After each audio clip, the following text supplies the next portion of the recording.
Number 1. Mickey Thompson. Speed was not just a profession for Mickey Thompson. It was the very rhythm of his heart, a relentless drumbeat that drove him to push the boundaries of what a human being could survive. He was known to the world as the Speed King, a man who looked at the horizon and saw a challenge rather than a limit. He was the first American to shatter the 400-mile-per-hour barrier on land, a feat that turned him into a living legend, a titan of torque and horsepower who had stared death in the face on salt flats and asphalt tracks 1,000 times. In the high-octane world of professional racing, crashes are an inevitability, a tax paid to the gods of speed, and Mickey had paid his dues. He had walked away from mangled wreckage that looked more like abstract art than automobiles, emerging with broken bones but an unbroken spirit. It seemed to everyone who knew him that he was invincible, that he had made a secret pact with fate to always cross the finish line, no matter the odds. But the tragedy of Mickey Thompson is not found in a fiery crash on a racetrack, nor in a mechanical failure at blinding speeds. The tragedy is that a man who spent his life outrunning the wind could not outrun the darkness waiting for him in the sanctity of his own home.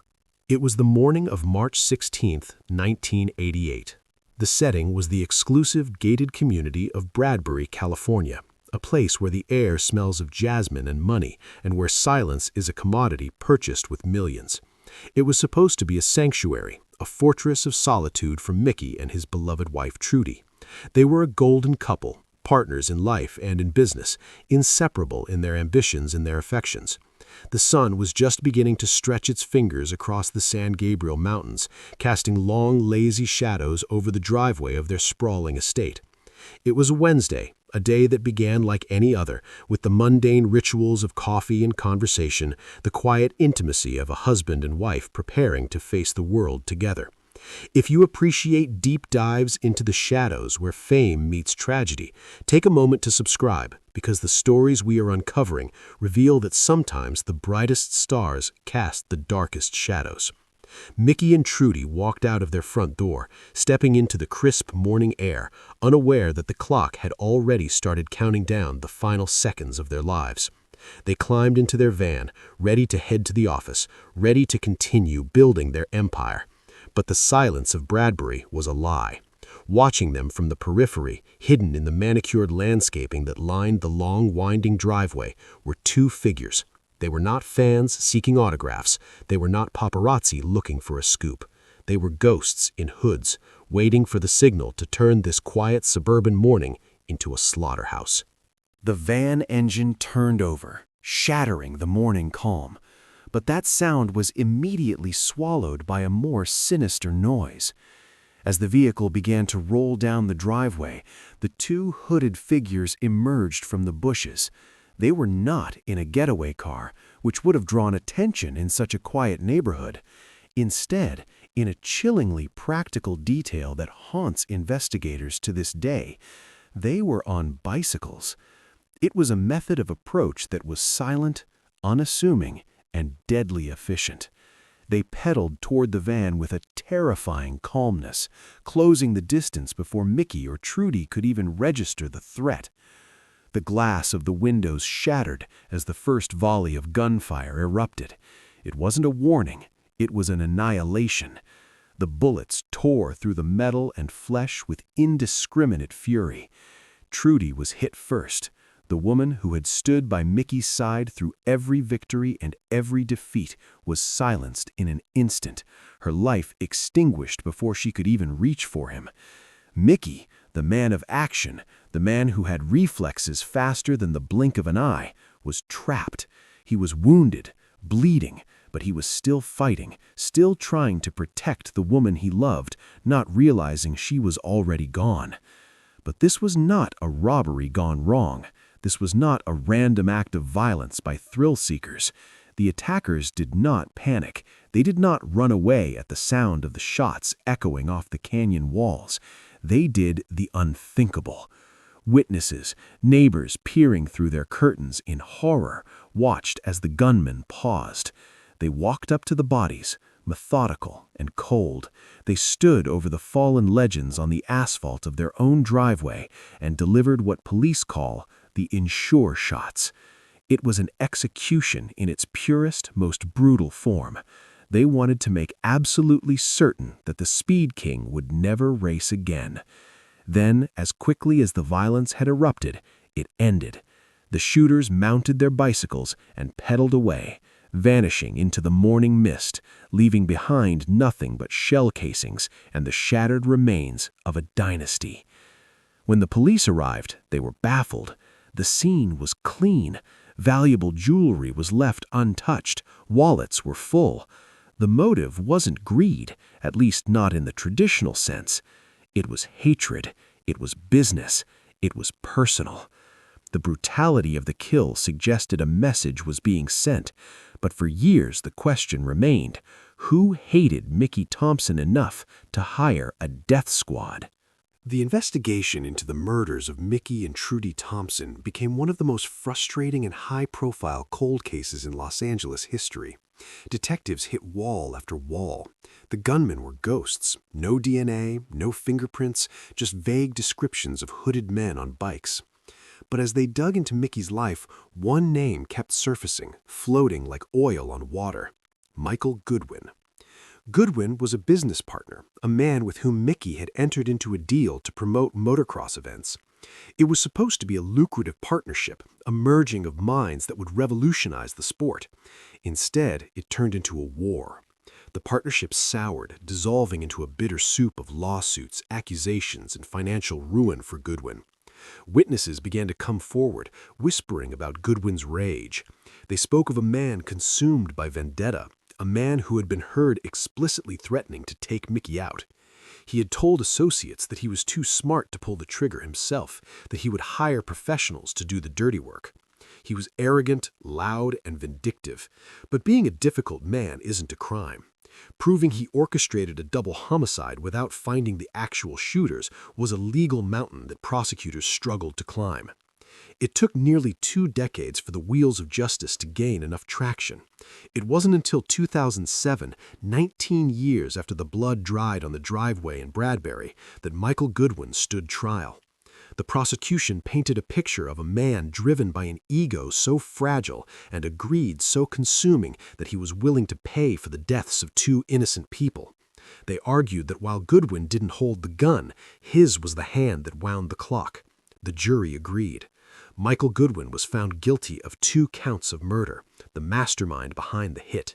He was sentenced to 2 consecutive life terms without the possibility of parole. The Speed King had been felled not by speed, but by the slow, creeping rot of jealousy and betrayal. It was a proven murder for hire, a contract signed in blood.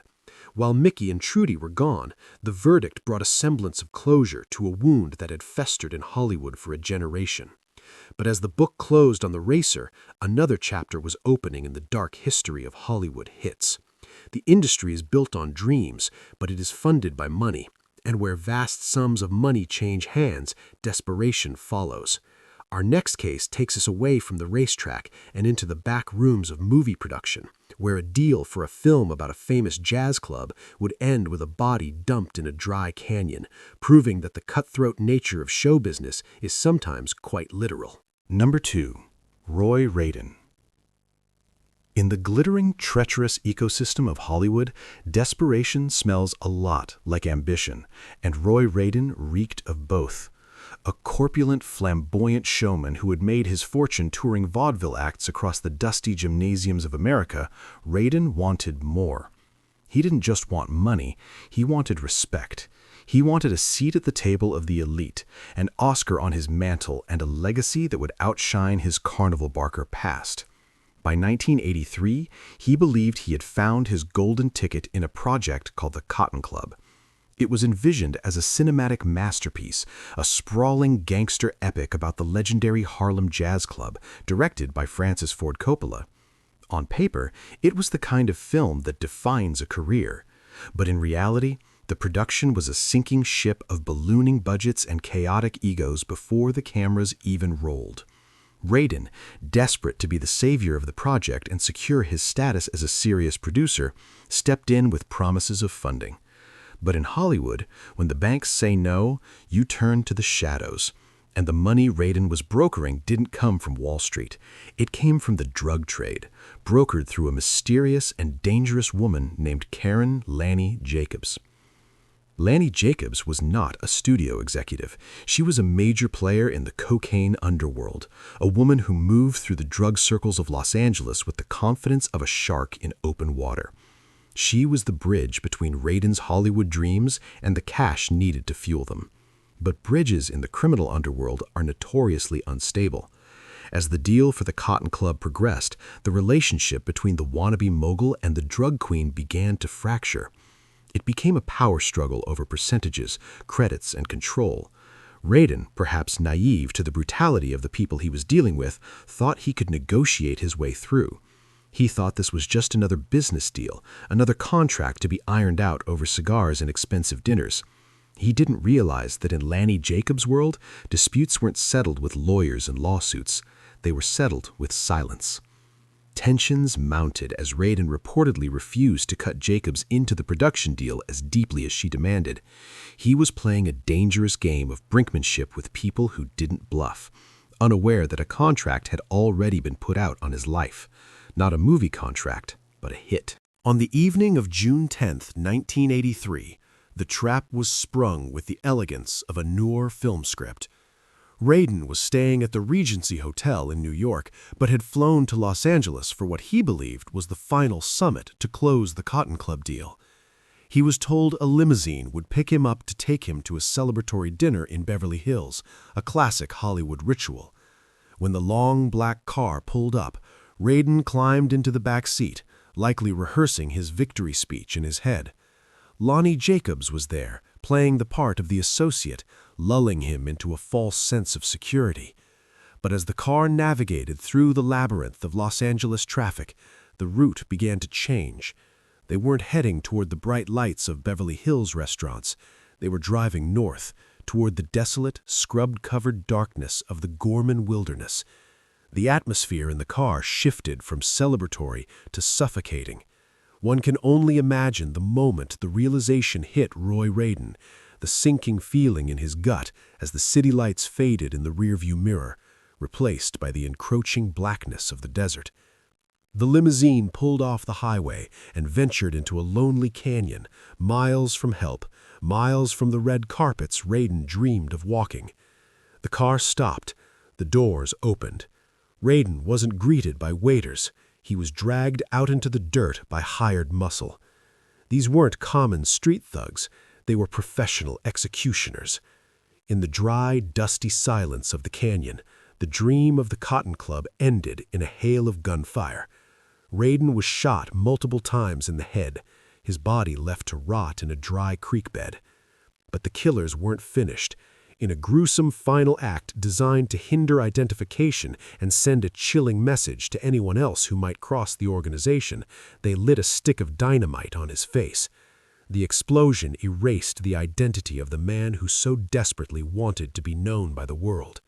For weeks, Roy Radin was simply a missing person, a rumor in the trades, until a beekeeper stumbled upon his remains. The brutality of the scene shocked even hardened detectives.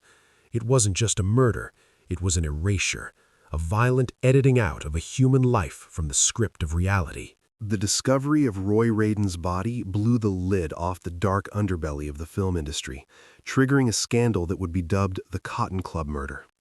The investigation dragged on for years, a tangled web of Hollywood glamour and cartel violence. Detectives had to peel back layers of lies to find the truth, but eventually the road led back to Lanny Jacobs. She hadn't acted alone. To carry out the hit, she had hired 3 men, including William Menser and Alex Marty. Menser was a terrifying figure, a former bodyguard who moonlit as a hitman, earning the nickname the Grim Reaper within his dark circles. He reportedly bragged about the killing, treating it as just another job, a Class A hit that proved his proficiency. The trial was a circus, exposing the direct line between the box office and the drug trade. It revealed that Radin wasn't killed for passion or romance. He was killed for a slice of the profits. He was an obstacle on a spreadsheet, removed with lethal efficiency. In the end, justice did arrive, though it was cold comfort for the Radin family. Lonnie Jacobs was convicted of second-degree murder and kidnapping, while the hitmen, Menser and Marty, were sentenced to life in prison without the possibility of parole.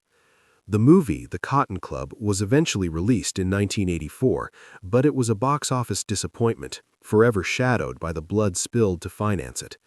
Roy Radin wanted to be famous, and in a cruel twist of irony, he achieved that fame, not as the producer of a masterpiece, but as the victim of one of the most infamous contract killings in Hollywood history. His death stands as a grim monument to the price of ambition when it shakes hands with the devil. But while Radin was lured by the promise of a deal in a limousine, our next victim was seduced by the promise of a role. We leave the dusty canyons of California and head south to the vibrant, chaotic streets of Mexico City, where a handsome young actor receives a call for a casting that seems too good to be true, only to walk into an ambush that would shock two nations. Number 3. Renato Lopez. Renato Lopez was the embodiment of the modern heartthrob, charismatic, talented, and effortlessly cool. With a smile that could disarm a room and a resume that included starring roles in films like Macho and hosting gigs on E! Entertainment Television, he was a rising star straddling the worlds of Mexican cinema and Hollywood glamour. He was 33 years old, living life in the fast lane, surrounded by the adoration of fans and the buzz of the paparazzi. To the outside world, Renato's life looked like a carefully curated Instagram feed of premieres, parties, and success. But fame is a double-edged sword. It draws light, but it also attracts the moths of jealousy and obsession. Renato wasn't involved in drugs, he wasn't gambling away a fortune, he wasn't mixed up in the cartels that so often bleed into the headlines south of the border. His crime, if you can call it that, was far older and far more personal. He had unknowingly become the protagonist in a twisted narrative of possessiveness that would make a telenovela script look tame. He was just an actor looking for his next big break, unaware that his casting call had been written by a man consumed by a lethal grudge. It was November 24, 2016. The phone rang with an offer that any working actor would jump at. A man claiming to be a casting director reached out to Renato, pitching a substantial role in a new, high-profile project. It was the kind of direct approach that happens occasionally in the industry, and Renato, eager to keep his momentum going, agreed to a meeting. The location was set for a rural area just outside of Mexico City, a bit out of the way but not unusual for a location scout or a private audition away from the prying eyes of the press. Renato, along with his publicist, Omar Giron, climbed into their vehicle and headed toward the pin. They drove through the bustling streets of the capital, gradually leaving the concrete jungle behind for the quieter, tree-lined roads of the state of Mexico. The sun was shining, music was likely playing, it was just another Thursday in the life of a busy celebrity. But as they turned onto the designated road, the trap snapped shut. This wasn't a meeting, it was a kill zone. As their car slowed down near the arranged meeting point, the illusion of the casting call shattered instantly. Another vehicle cut them off, blocking their path. Before Renato or Omar could react, the air was filled with the deafening roar of automatic gunfire. This was not a warning. It was a massacre. The ambush was executed with military precision, overwhelming the two men in the car before they could even reach for their seatbelts, let alone a phone. The gunman unleashed a torrent of bullets, turning the vehicle into a coffin of glass and steel. 13 shots. That is the number the coroner would later count. 13 rounds fired at close range, ripping through the car and into the bodies of the actor and his publicist. Renato Lopez, the man whose face graced billboards and movie screens, was slumped over in the driver's seat, his life ending in a violent, smoky haze on a lonely dirt road. The silence that followed the gunfire was heavy, broken only by the sound of the killer's engine fading into the distance. When police arrived, the scene looked like a cartel hit, a style of violence sadly common in the region. The brutality, the ambush tactics, the overkill, it all pointed to organized crime. The media immediately speculated that Renato had crossed the wrong people or refused an extortion attempt. But as investigators peeled back the layers, looking for drug connections or debts, they found nothing. Renato was clean. The motive wasn't business. It was purely, terrifyingly personal. The trail led not to a drug lord, but to a seemingly ordinary man, a jealous ex-boyfriend of a woman Renato had reportedly been seen with. This man, unable to handle the perceived slight, hadn't confronted Renato with fists or words. He had used his wealth to outsource his rage. He had hired professional hitmen, treating the murder of a human being as a transaction, a service to be bought like a new car or a renovation. The investigation revealed a chilling reality. Anyone with enough money and enough hate can play God. The casting director was a lure, a fake persona created solely to draw Renato into the open. The texts, the emails, the professional setup, it was all a facade constructed to exploit an actor's hunger for work. The man behind the curtain wanted Renato dead simply because he existed, because he was handsome, because he was a reminder of a relationship that was no longer his. It was a crime of passion executed with the cold calculation of a contract killing. The authorities eventually arrested the men responsible, peeling back the mask of the operation. The man who ordered the hit was charged, his petty jealousy exposed as the catalyst for a double homicide. The murder of Renato Lopez sent shockwaves through the entertainment industry in both Mexico and the United States. It was a stark reminder that the dangers of fame aren't always found in the drug dens or the high-speed chases. Sometimes the danger lies in the fragile ego of a stranger watching from the shadows. Renato died thinking he was driving toward his future, but he was driving toward a verdict passed in secret by a man he barely knew. It remains a haunting example of a jealousy hit, where love curdles into hate so toxic it requires a body count.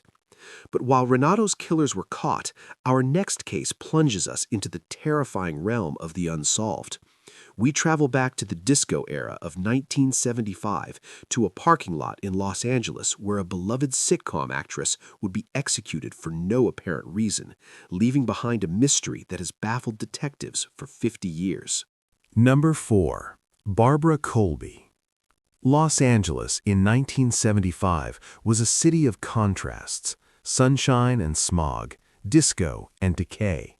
In the middle of this vibrant chaos was Barbara Colby, a woman who had finally grabbed the brass ring. After years of paying her dues on the stage and in small television roles, Barbara was a star on the rise. She was funny, talented, and possessed a unique, quirky charm that audiences loved. She had just landed a regular role on The Mary Tyler Moore Show, one of the most popular sitcoms in America, and was set to star in a spin-off called Phyllis. At 36 years old, she was in the prime of her life, her career trajectory pointing straight up. She was known for her kindness and her dedication to her craft, a theater kid at heart who spent her evenings teaching acting classes to aspiring performers. She wasn't involved in scandals, she didn't have enemies, she was simply an actress doing what she loved. But on a warm July night, the randomness of violence would prove that in Hollywood, being innocent is no protection against being a target. It was July 24th. Barbara had just finished teaching a class in Venice, a bohemian enclave near the beach. The class ended late, and the streets were quiet. Beside her was James Kiernan, a 35-year-old colleague and friend. They walked together to her car in the parking lot, chatting, perhaps debriefing on the students' performances, their laughter echoing lightly in the night air. It was the most mundane of moments, two friends walking to a car after work. But as they reached the vehicle, the shadows moved. A light-colored van pulled up. It didn't screech to a halt. It didn't block them in aggressively. It just stopped. From the sliding door, two men emerged. They didn't ask for money. They didn't demand keys. They didn't say a word. In a split second, the quiet parking lot turned into a scene of horror. One of the men raised a revolver. There was no hesitation, no trembling hand of an amateur. He fired a single shot into Barbara's chest. She collapsed instantly, her life ending on the asphalt of a parking lot before she could even scream. The gunman then turned the weapon on James Kiernan and fired again, striking him. The efficiency was terrifying. It was quick, clean, and utterly devoid of the chaotic energy of a robbery. The men didn't check pockets, they didn't grab purses. They simply turned around, got back into the van, and drove away into the Los Angeles night, leaving 2 bleeding bodies under the streetlights. Barbara Colby died at the scene. James Kiernan miraculously clung to life for a short while. As paramedics worked on him, and later in the hospital before he succumbed to his wounds, he was able to give police a description of the attackers. He told them they were strangers. He told them there was no robbery attempt. He told them it was an execution. The LAPD was baffled. Random violence usually involves a motive, a purse snatching gone wrong, a carjacking, a drunken brawl. But this had all the hallmarks of a professional hit. The single shots, the lack of theft, the calm departure, it screamed contract killing. But why? Who would want to assassinate a beloved sitcom actress and her friend? Detectives tore apart Barbara's life. They looked for jealous lovers, angry rivals, debts, secret lives. They found nothing. She was exactly who she appeared to be, a hard-working, well-liked woman. The hitman theory became the only logical explanation for an illogical crime, yet the motive remained a complete void. Was it a case of mistaken identity? Did the killers think she was someone else? Or was there a darker secret buried so deep that 50 years of investigation haven't been able to unearth it? 5 decades have passed since that night in Venice, and the murder of Barbara Colby remains one of Hollywood's coldest cases. The file is still open, gathering dust in a police archive, a testament to a crime that defies explanation. There is something uniquely terrifying about the death of Barbara Colby. We can almost understand crimes of passion or greed. They follow a twisted human logic. But to be erased by strangers for no reason, that taps into a primal fear. It suggests that death can arrive in a van, unannounced, for anyone at any time. The professional nature of the hit hangs over the case like a shroud. Amateurs panic, professionals do not. And these men did not panic. Barbara Colby's final performance was never aired. Her potential was never fully realized. She remains frozen in time, a smiling face from a 1970s sitcom, her life stolen by ghosts who vanished as quickly as they appeared. The lack of answers is its own kind of torture for those who remember her. But if Barbara's death was a mystery of random violence, our next case is a mystery of specific, targeted malice. We travel back even further, to the golden age of Hollywood, to the glamorous 1930s. We enter a garage overlooking the Pacific Ocean where a comedic icon was found dead in her car, sparking rumors of mob bosses, gambling debts, and a suicide that looked suspiciously like a murder. The open secret of Hollywood is about to be whispered again. Number 5. Thelma Todd. In the 1930s, Thelma Todd was the ice cream blonde, a comedic force of nature who could stand toe-to-toe with the Marx Brothers and Buster Keaton. She was beautiful, yes, with a dazzling smile and platinum hair, but she was also smart, tough, and fiercely independent. While other actresses were content to just be on screen, Thelma was a businesswoman. She owned a popular beachside cafe in Pacific Palisades, a hotspot where the Hollywood elite mingled with the wealthy and powerful. It was a place to see and be seen, a jewel in her crown. But in the 1930s, where there was money and nightlife, the mob was never far behind. The legend goes that Lucky Luciano, one of the most ruthless godfathers in American history, had his eye on Thelma's cafe. He didn't want a table. He wanted the upstairs. He reportedly pressured Thelma to let him install an illegal gambling den on the property. It would be a gold mine. But Thelma Todd, the girl from Massachusetts who had clawed her way to the top of Tinseltown, said no. She refused to be a pawn for the mafia. It was a dangerous stand to take. On the morning of December 16, 1935, Thelma's maid made a horrific discovery. She found the 30-year-old actress slumped over the steering wheel of her Lincoln Phaeton inside the garage of her ex-lover's home just up the hill from her cafe. The garage door was closed. The engine was off. The official ruling came swiftly. accidental suicide by carbon monoxide poisoning. The story was that she had come home late, couldn't get into the house, and had turned on the car heater to stay warm, falling asleep as the fumes filled the garage. It was a tragic, simple explanation. But almost immediately the cracks in the story began to show. Thelma wasn't just dead, she was battered. Those who saw the body told a different story than the coroner's report. Thelma had a broken nose, her lip was cut, there were bruises around her throat that looked suspiciously like finger marks. These were not injuries consistent with falling asleep in a car, they were injuries consistent with a fight, a brutal struggle. The accident theory began to crumble under the weight of these details. Furthermore, her car had a full tank of gas and the ignition was turned off. If she had died from the fumes of a running car, who turned the engine off? The timeline was also impossible. Witnesses claimed to have seen her hours after the coroner said she had died. The official narrative felt constructed, a script written to cover up a much darker reality. The whispers in Hollywood turned into a roar. The theory was that Thelma hadn't died in that garage. The theory was that she had been murdered elsewhere, punished for her defiance, silenced for standing up to the mob, and then placed in the car to stage a suicide. It was a classic hit disguised as a tragedy. The mob was known for making problems disappear, and Thelma Todd had become a problem. The grand jury investigation that followed was a circus of conflicting testimonies and mysterious silences.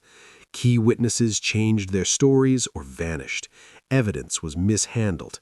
It had the stench of a cover-up orchestrated by powerful men who wanted the case closed. The suicide verdict stood, but in the court of public opinion, Thelma Todd was a victim of a contract killing, executed by a hitman who knew how to make murder look like an accident. For 90 years, the death of Thelma Todd has remained Hollywood's most enduring open secret. It is a cautionary tale about the collision of entertainment and organized crime, a reminder that the golden age was tarnished with blood. Thelma was a woman who said no to the most dangerous men in America, and she paid the ultimate price. Her cafe building still stands today, a silent monument to a woman who was stronger than the characters she played. But while Thelma's death was shrouded in the fog of a garage, our next case involves a mystery that is far more jagged and visceral. We jump forward to 1977, to the grit and grime of West Hollywood. A B-movie actress with big dreams and a dangerous diary is found stabbed on a dark street. Her death wasn't just a murder, it was a desperate attempt to bury secrets. They say knowledge is power, but in this case, knowledge was a death sentence. The story of Christa Helm and her Black Book of Hollywood Secrets suggests that sometimes the most dangerous thing an actor can hold isn't a gun, but a pen. Number 6. Christa Helm. Christa Helm was the kind of woman Hollywood loves to chew up and spit out. Blonde, ambitious, and undeniably striking, she was a B-movie actress hustling on the fringes of fame. She had come painfully close to the big time, even landing as a finalist for the role of Wonder Woman before Linda Carter took the crown. But while her acting career was stalling in low-budget horror flicks, her social life was A-list. Christa was a fixture at the most exclusive parties, a woman who knew everyone and, more importantly, knew everything. She wasn't just a party girl, she was a chronicler. Christa kept a diary. It wasn't full of teenage crushes or grocery lists, it was a black book of secrets. A detailed log of her sexual encounters, conversations, and the private vices of some of the most powerful men in Hollywood and Washington, D.C. She reportedly had recordings, too. In a town built on illusions, Christa Helm was holding a hand grenade of truth, and she wasn't afraid to let people know she had it. She had told friends that if anything ever happened to her, the book would blow the lid off the industry. It was a dangerous insurance policy. On the night of February 12, 1977, that policy expired. Christa was at a party in West Hollywood, mixing with the usual crowd. She left late, driving to her friend's house, but she never made it inside. Her body was found on a dark street in West Hollywood, slumped next to a parked car. She hadn't been robbed, she hadn't been sexually assaulted, she had been stabbed. It was a brutal, intimate attack, a knife to the chest. But the true violence wasn't just in the stabbing, it was in the silence that followed. When the police arrived, the scene was chaotic. But one detail stood out like a beacon. Christa's black book was gone.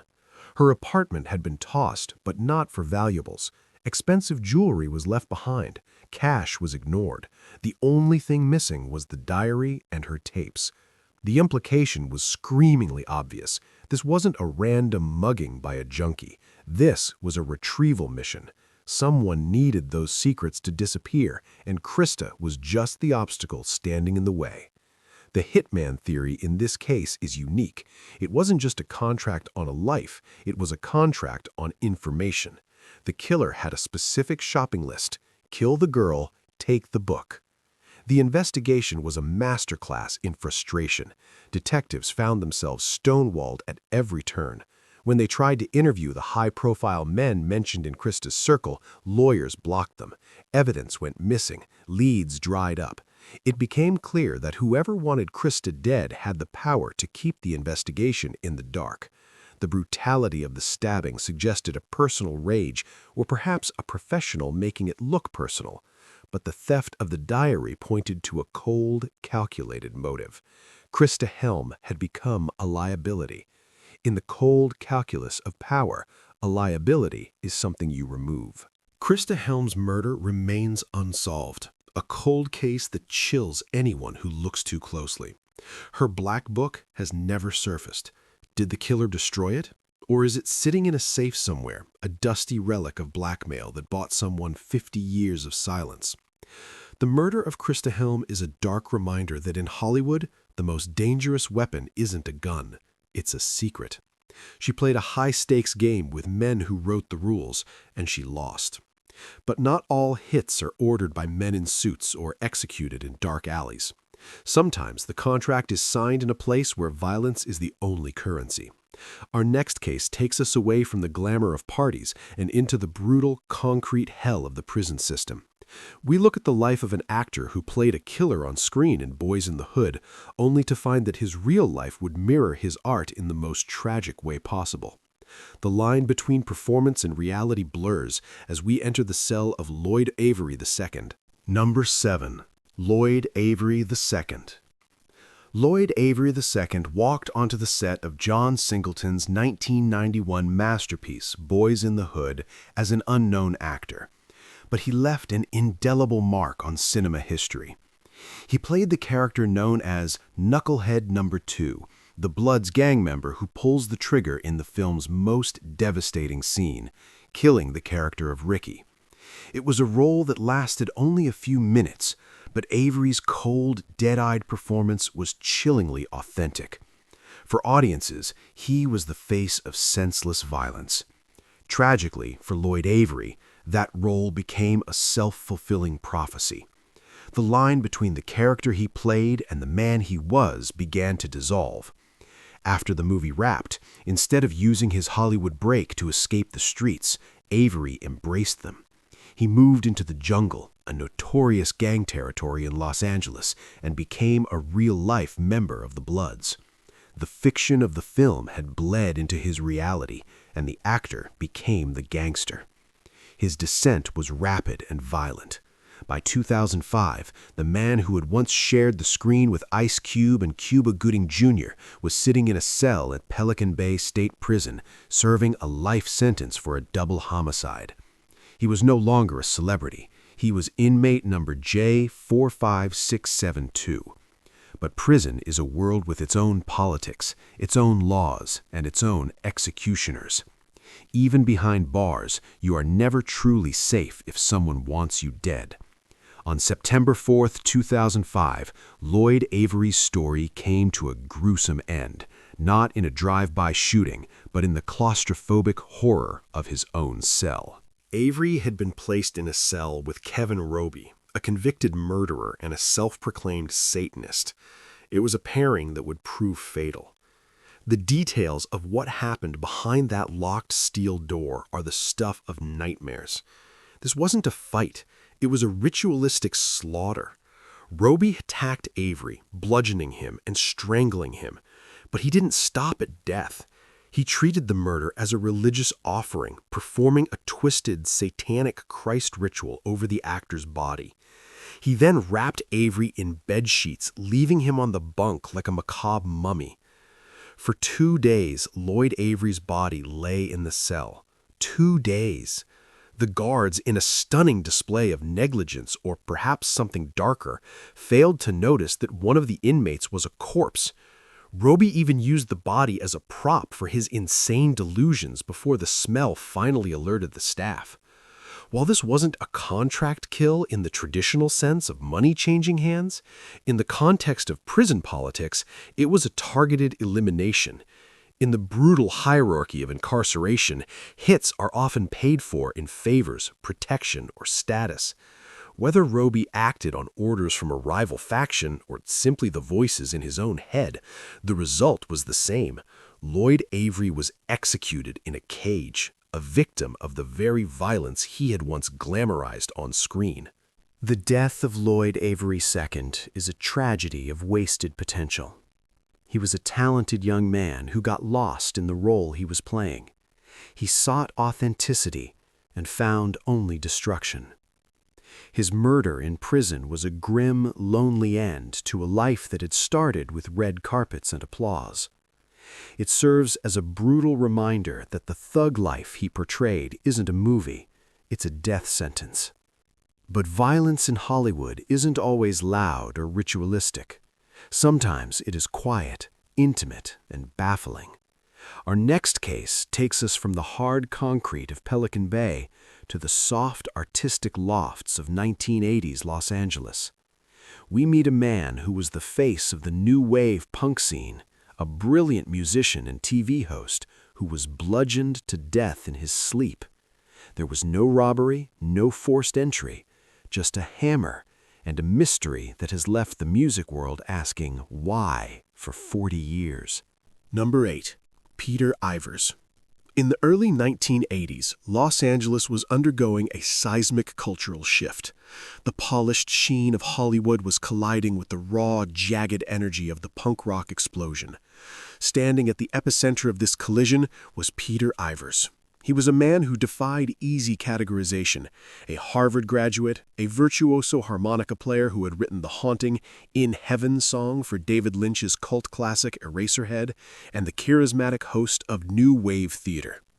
Ivers was the ringmaster of the underground, a puckish, impish figure who gave screen time to bands like the Dead Kennedys and Fear before the mainstream even knew they existed.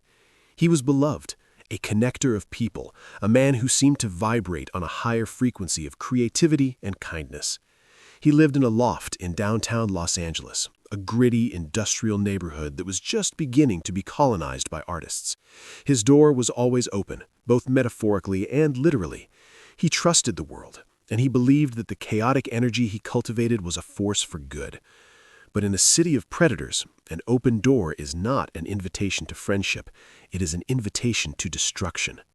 On the night of March 3rd, 1983, the music stopped. Peter had spent the evening doing what he always did, working on music, connecting with friends, living in the flow of the city's artistic pulse. He returned to his loft on East 6th Street, a space that was part home, part studio, and part sanctuary. He climbed into bed, likely with melodies still playing in his head, and drifted off to sleep. The loft was quiet. The streets outside were empty. It was the kind of silence that usually brings peace. But on this night, the silence was a shroud. Sometime in the dark hours of the morning, an intruder entered the space. There was no sound of shattering glass, no splintering of wood. The killer didn't break in. They simply came in. They stood over the sleeping artist, a shadow in the darkness, holding a weapon that was as brutal as it was personal.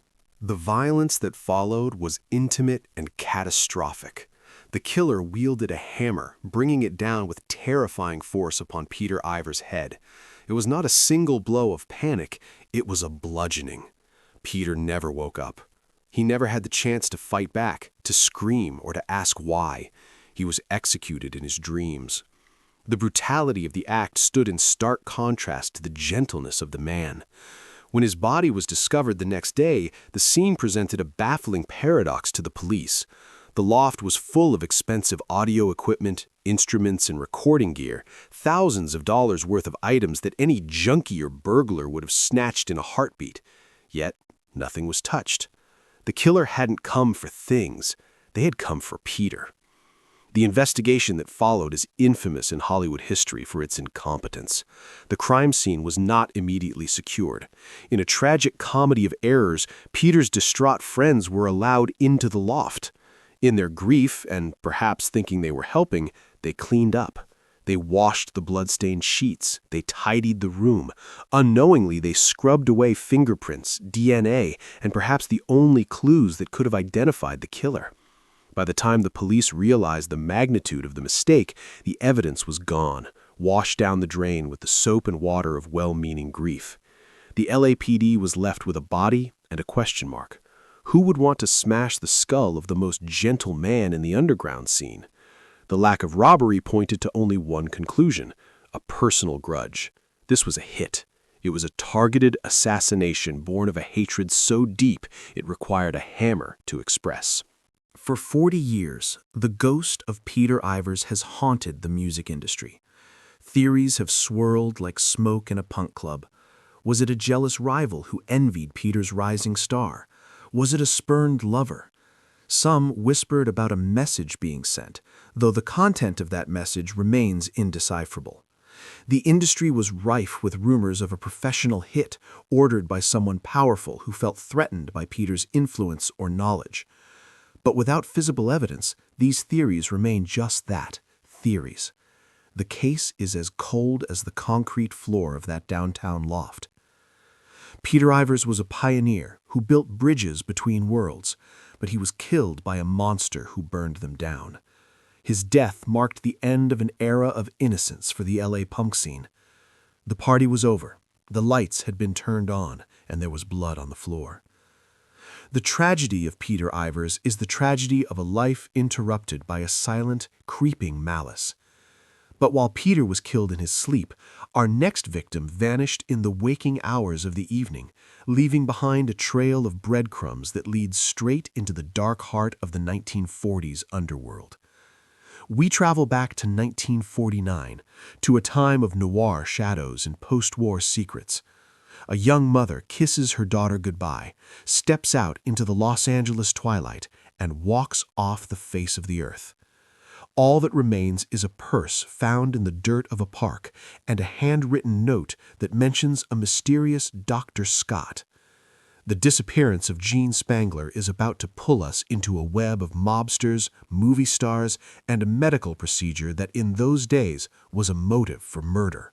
Number 9. Gene Spangler. Los Angeles in 1949 was a city haunted by ghosts. The shadow of the Black Dahlia murder still stretched long and cold across the boulevards, a grim reminder that in the city of angels, beauty was often a precursor to brutality. Into this noir landscape stepped Gene Spangler, a striking 26-year-old dancer and actress who was trying to piece together a life on the fringes of the studio system.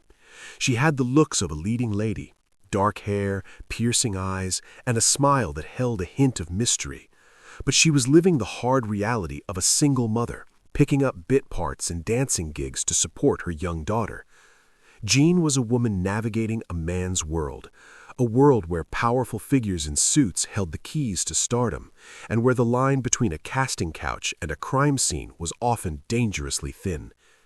She moved in circles that overlapped with the glamorous Hollywood elite and the dangerous Los Angeles underworld, a precarious dance that many attempted but few survived. On the evening of October 7th, Jean kissed her 5-year-old daughter goodbye, telling her sister-in-law she was heading out to work on a late-night movie shoot. She walked out into the cool autumn twilight and simply ceased to exist. But Gene Spangler didn't just wander away, she was erased. 2 days after she vanished, a park ranger in the sprawling, rugged wilderness of Griffith Park made a discovery that would turn a missing person case into one of Hollywood's darkest mysteries. In the Fern Dells, a desolate area known for lovers' lanes and criminal dumping grounds, he found Jean's purse. It wasn't carefully placed, it was discarded. The strap was torn on one side, a silent, violent detail that screamed of a struggle. It suggested that Jean hadn't dropped it, it had been ripped from her shoulder as she was forcibly taken. Inside the purse, police found no money, but they found something far more valuable and far more terrifying, a handwritten note. It was unfinished, a scrawl of desperation that read, "Kirk, can't wait any longer, going to see Dr. Scott. It will work best this way." That note became the Rosetta Stone of the investigation, a fragment of a puzzle that seemed to implicate some of the biggest names in the country. The Kirk was widely believed to be Kirk Douglas, the rising superstar Jean had recently worked with on the film Young Man with a Horn. Douglas, realizing the potential scandal, immediately called the police to deny any personal connection, but the rumor mill was already grinding. However, it was the second name, Dr. Scott, that pointed detectives away from the bright lights of the studio and into the dark, blood-soaked alleys of the mob. In 1949, Dr. Scott was street slang, a pseudonym often used for illegal abortionists who operated under the protection of organized crime. The prevailing theory, the one that turned this from a disappearance into a suspected contract hit, was that Jean Spangler was pregnant, likely by a powerful man whose reputation could not withstand a scandal. She wasn't going to a movie set that night. She was going to a meeting to take care of the problem. But in the underworld, taking care of a problem can have a double meaning. The theory posits that Jean didn't walk into a doctor's office, she walked into a trap. The mob, possibly the Mickey Cohen syndicate, which ruled LA at the time, was known for fixing issues for their high-profile associates. If Jean was seen as a liability, a loose end who might talk or demand support, a decision would have been made. The Dr. Scott meeting was the lure. The torn purse in the park was the only debris left from the abduction. This wasn't a crime of passion where a body is left to be found. This was a professional disappearance. A hitman's job isn't always to leave a corpse as a message. Sometimes the most terrifying message is the void. Jean was likely executed and disposed of with the kind of efficiency that only the mafia could buy. Her body buried in the desert or dissolved in lime, ensuring that her secrets died with her. For over 75 years, Jean Spangler has remained a ghost of Griffith Park. Every few years, a tip comes in, a dig is authorized, but the earth refuses to give her up. She is the embodiment of the Hollywood disappeared, a woman who knew too much and said too little. Her case is a chilling reminder that the Golden Age was built on a foundation of silence, enforced by men who viewed human lives as line items to be deleted. The note in her purse remains one of the most haunting artifacts in true crime history, a final, unfinished sentence from a woman walking into oblivion. Jean Spangler vanished into the silence of the 40s, but our final case brings us crashing into the chaotic noise of the 1960s. We move from the disappearance of a struggling actress to the brutal, intimate execution of a woman who was born into the heart of power. It is 1963, just days after the assassination of President John F. Kennedy. The nation is in mourning, the world is in shock, and in a quiet apartment in West Hollywood, the daughter of a famous columnist is found dead. Was she just another victim of the city's violence, or was her death a contract kill designed to silence her father about what he knew regarding the president's murder? The final curtain rises on the strange death of Karen Kupcinet. Number 10. Karen Kupcinet. November 1963 was a month that broke the heart of America. The assassination of President John F. Kennedy in Dallas had plunged the nation into a collective fugue state of grief and paranoia. The eyes of the world were fixed on the Zapruder film, on Lee Harvey Oswald, and on the grassy knoll. But while history was being rewritten in Texas, a quieter, darker tragedy was unfolding in the shadow of the Hollywood Hills. one that would become inextricably linked to the national nightmare. Karen Kupcinet was a 22-year-old actress with a pixie cut and big, expressive eyes. She had appeared in The Little Shop of Horrors and was trying to carve out her own identity in a town that often judged her solely by her last name. She was the daughter of Irv Kupcinet, a legendary Chicago newspaper columnist who wielded immense power. Irv knew everyone: politicians, mobsters, movie stars. He was a man who held secrets for a living. Karen, however, was struggling. She was fragile, experimenting with diet pills, and navigating a rocky relationship. She lived alone in a West Hollywood apartment, a young woman adrift in a city that was currently holding its breath. On November 28th, Thanksgiving Day, the silence in Karen's apartment became deafening. Friends who had been invited over for dinner arrived to find the door unlocked. The television was playing to an empty room, casting a flickering blue light across the furniture. In the bedroom, they found Karen. She was lying on the couch, nude, her body lifeless. There was no blood, no gunshot wound, no knife. It looked at first glance like an overdose, another tragic Hollywood cliché. But as the police moved closer, the story changed. The hyoid bone in her neck was broken. Karen hadn't drifted away. She had been strangled. Someone had squeezed the life out of her with a terrifying, personal intensity. The autopsy confirmed it was homicide. And just like that, the columnist who wrote about the tragedies of others was forced to confront his own. The murder of Karen Kupcinet was immediately swallowed by the vortex of conspiracy theories swirling around the JFK assassination, which had happened just 6 days prior. The timing was too coincidental for many to ignore. Irv Kupcinet was not just a gossip writer. He was a man with deep connections to the underworld and the political machine. He had been investigating the mob's ties to the Kennedy administration. The hitman theory that emerged was chilling in its simplicity. Karen was collateral damage. The theory posited that the mob, or perhaps rogue elements within the intelligence community, wanted to send a message to Irv. They wanted him to back off, to stop digging, or perhaps to keep quiet about something he already knew regarding the president's death. Killing a powerful man creates a martyr. Killing his daughter creates a ghost that haunts him forever. It is the ultimate silencer. The crime scene itself supported the theory of a professional hit or a targeted execution. There was no sign of forced entry, suggesting Karen either knew her killer or they had picked the lock with expert skill. Valuable items were left untouched, ruling out a common burglary. The method of death, strangulation, is personal, but it is also silent and leaves no ballistic evidence. It is a favored method for those who want to leave a body but no clues. Furthermore, strange notes were found in her apartment, rambling writings that some dismissed as the musings of a troubled young woman, but others interpreted as evidence that she was being stalked or threatened in the days leading up to her death.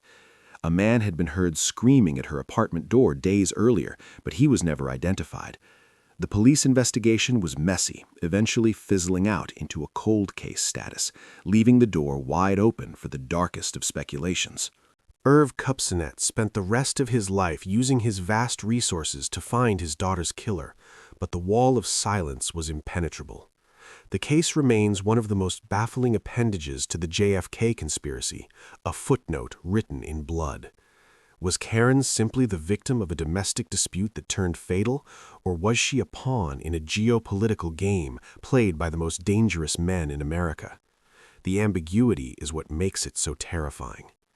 Karen Kupcinet was born into privilege, the daughter of a kingmaker, yet she died alone in a rented room, her voice choked out by a stranger.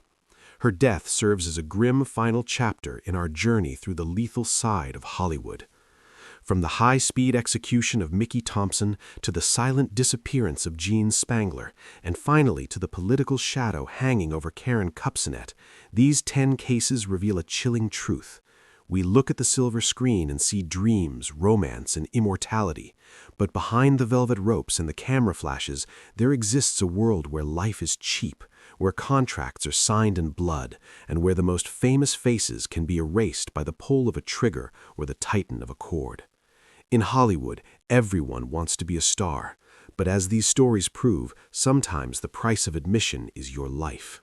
The credits have rolled for these 10 souls, but the mystery of their final moments continues to play on in endless loop, reminding us that the scariest stories in Tinseltown are the ones that are true.